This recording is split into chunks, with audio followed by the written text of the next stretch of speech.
In 1960, when the very last episode of I Love Lucy was being filmed, William Frawley, the man who made millions of viewers laugh until they could not breathe, as Fred Mertz, was not on set. Not because of anything in the script and not because of any creative decision, but because he was not allowed to appear due to his failing health and his long-running problems with alcohol. A few months later, Frawley passed away. The man who was completely tied to America's favorite family laughter left this world quietly, right as the lights went out. William Frawley was a truly gifted comedy talent who spent his entire life on the edges of glory. On screen, he was the grumpy yet lovable husband, every single line landing perfectly on the laugh, as if it had been timed with a stopwatch. Off-screen, he was a seasoned vaudeville performer, sharp and disciplined in his craft, yet completely powerless against the self-destructive habits that slowly ate away at his own opportunities. Frawley came to I Love Lucy in his early 60s, an age when Hollywood usually slams its doors shut. He brought with him a whole lifetime of stage work, music, and a rare comedic skill, enough to earn Lucille Ball's deep respect for how precise and professional he was. And yet, at the same time, his personal struggles meant he was never picked for the future. Even when audiences loved him so much they saw Fred Mertz as the quiet backbone of the show's laughter. William Frawley's life is a story of enormous talent but very little peace. A man who made all of America laugh, only to never fully find his own smile at the end. So what truly brought him down? The era, the prejudice, or the man hiding behind the comic mask? The stillness before the camera rolls was shaped very early on, rooted in a childhood where watching closely and patiently standing just outside the action became a natural instinct. Being on the edge did not feel like missing out. It felt like a familiar and comfortable state, quiet enough to see every movement clearly before stepping in. William Clement Frawley was born on February 26, 1887, in Burlington, Iowa, into an Irish Catholic family. His father had a steady job. His mother was strict and deeply religious, believing in the solid and dependable order of everyday life. In that household, duty and discipline came before any kind of personal desire. Art existed as part of community life, church music and local theater during community gatherings, but it was rarely seen as a real path toward a future. Frawley's childhood followed the familiar rhythm of a late 19th century Midwestern town. Mornings at school, afternoons at church, and evenings marked by small neighborhood performances where people sang, told stories, and then went back to work the very next day. He sang in the choir at St. Paul's Church and took part in amateur productions at the Burlington Opera House, often standing just outside the spotlight, close enough to feel the energy of the stage. Small roles, rehearsals after school, waiting for the right moment to step in and then step back. These experiences quietly built habits of listening and timing long before he ever realized those things would become skills he could not live without. After leaving school, he followed the path of stability. Frawley worked as a stenographer for the Union Pacific Railroad in Omaha, a job with fixed hours and reliable pay. 2 years later, he moved to Chicago to work as a court reporter. Living among transcripts and long, tedious trials, life ran smoothly and everything was in order. But the feeling of truly belonging slowly faded. In the evenings after work, he would find small stages, singing short parts in musical shows, sometimes only a few lines before slipping back into the crowd. The stage became a world completely different from his daytime life, loose, uncertain, but fully alive. His family, especially his mother, hoped he would stick with a steady profession to ease that concern. Frawley went back at one point to railroad work in St. Louis. But every time he returned to the old routine, it only sharpened the feeling of being in the wrong place, as though he were living in a role that was never meant for him. The steps that followed came through small experiments. He wrote short scripts and managed to sell them for just enough to understand that creativity could carry real value. He formed a performing act, with his brother Paul taking comedy routines and songs to small venues. The partnership fell apart quickly as each of them chased a different direction, and Frawley kept going alone, growing more and more used to standing on stage by himself. That he moved to Denver and began singing in small cafes where the audience changed every night, and no one stayed long enough to become familiar. There he met a pianist named Fran Rath. Together they put together a simple act. One voice, one piano, and a few spoken lines woven in between familiar melodies. They traveled from town to town, carrying that structure across modest little stages through small towns, and through rooms that were briefly lit and just as quickly darkened. There was no stop long enough to feel like anything stable, just enough time for him to learn how to read an audience and adjust his timing. Every single night, Vaudeville opened up before him like an entirely different world from the tightly staged theater he had known. The audience sat very close, their reactions immediate with no cushion between them and the performer. A line delivered at the wrong moment could drop a whole room into dead silence. A perfectly timed moment could hold them right until the very end.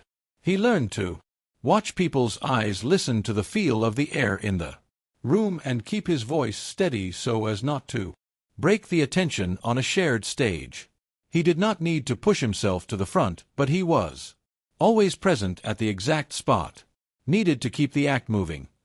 Those years did not produce one single big defining breakthrough. The stage simply started taking up more and more time, started feeling more and more familiar, until it became the place he naturally went back to each night. There was no one decisive moment when he chose this life, just a long chain of performances, repeated journeys, and constant fresh starts in new cities.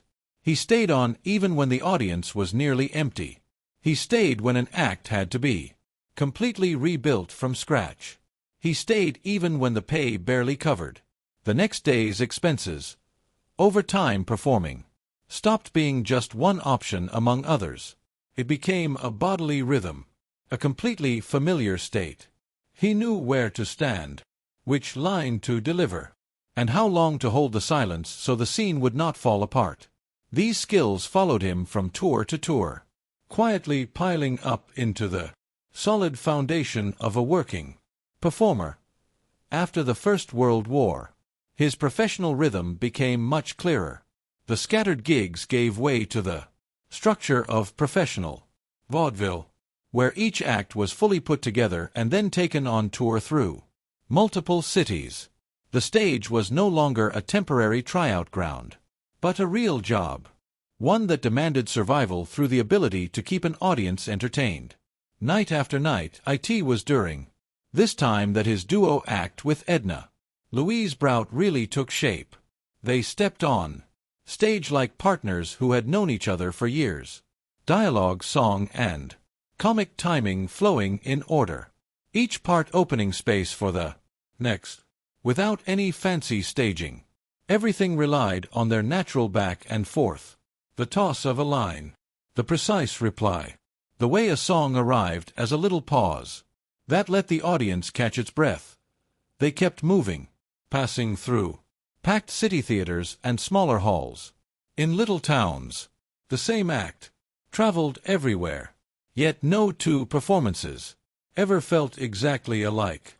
Some nights brought loud laughter, others brought a cautious, quiet response. Some rooms buzzed with energy, others hovered near complete silence. Each time they walked out, it was a fresh start, requiring the performer to read the whole room before saying a single word. Popular songs of The era became the anchors for the act. His voice did not show off any fancy technique, but it was steady enough to keep the time, to bridge song and speech, and to let laughter rise and fall in a natural order. The work was completely tied to movement. Bags always packed. Lodging changing the next day. Unlike today, income depended on each new route, each haul, and each immediate reaction from the people sitting right in front of them. Across many years like this, a way of working settled deep into his body. He knew when to speak fast, when to hold half a beat longer so laughter could arrive, and how to move from singing right into dialogue without breaking the flow. Stage his presence did not rely on big gestures or forceful expression, but on the ability to stay grounded in the space and keep everything else running. Vaudeville was a closed world of lights, music, and relentless travel. He passed through that world for many years, not the first name called, but always there. Each night he stepped on, completed his part, then left to repeat the same rhythm somewhere else the next day. Within that cycle, performing stopped being something he was testing out. It became the place where he truly belonged, when the rhythm of touring had lasted long enough to become pure habit. Another change slowly crept in. The stage started moving away from the loose structure of vaudeville and toward stories with scripts that had clear beginnings, middles, and endings. Broadway did not appear as some glittering dream destination, but as a natural next step for someone who had lived too long in that nomadic world to miss the fact that the work itself was changing its whole direction. In 1925, he appeared in Mary Mary, a stage production that placed him inside a much more tightly organized performance environment. No longer were there separate acts, no longer the familiar rhythm of arrive, perform, and leave. Each night now existed inside a shared story that demanded precision in dialogue, blocking, and how the performers all worked together. He went on to appear in several other productions, gradually adjusting to this new way of operating, one where the stage no longer revolved around immediate audience reaction, but around following the story all the way through and staying in character from beginning to end. The shift was not about how big the stage was, but about how an actor lived on it. Vaudeville let performers use direct audience feedback to adjust what they were doing. Structured drama required them to follow a set text and rhythm. Laughter was no longer pulled out through flexible back and forth jokes, but came out of situations and the relationships between characters. Making things up on the spot faded away, replaced by the discipline of dialogue and dramatic timing. Inside this new world, Frawley began adjusting his whole way of working. Singing and vaudeville elements that had once formed the backbone of what he did on stage gradually stepped aside. In their place came the job of getting inside a character, holding the dialogue, staying in position, and letting the story drive the emotions. He was no longer performing as a solo act, but working as part of a whole where every line and every pause served the bigger story. The biggest sign of this change arrived in 1932 when he appeared in 20th Century in the role of Owen O'Malley. For the first time he stood on stage, not as a vaudeville performer but as a dramatic actor carrying a fully built character. The role demanded more than just showing up. It needed emotional rhythm, consistency from start to finish, and the ability to live inside a character throughout the whole story, rather than just popping up in isolated moments. No sudden transformation happened overnight. This was a slow building process where skills learned from vaudeville, reading the room, holding the tempo, and delivering lines at the right moment, were carried into a brand new environment and adjusted. Frawley did not throw away his past on the touring stage.